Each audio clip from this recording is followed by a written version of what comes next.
Dua kelompok mahasiswa di kampus UKIM Ambon, Maluku terlibat tawuran. Tawuran ini membuat sejumlah mahasiswa alami luka.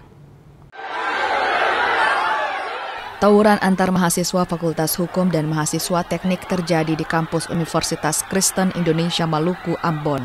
Petugas keamanan kampus yang mencoba menghentikan tawuran tak mampu berbuat banyak. Dua kelompok mahasiswa saling serang menggunakan batu. Puluhan personil kepolisian dari Polresta Ambon akhirnya diterjunkan untuk meredam tawuran. Tawuran diduga akibat kesalahpahaman antar mahasiswa.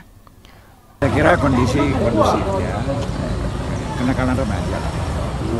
Jadi saya menjaga agar kampus harus dijaga ya, dan saya kira kekerasan harus kita hindari dalam bentuk sekecil apapun.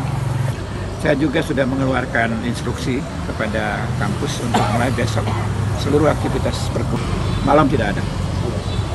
Puluhan personil kepolisian dari Polresta Ambon disiagakan di lokasi untuk mengantisipasi tawuran susulan.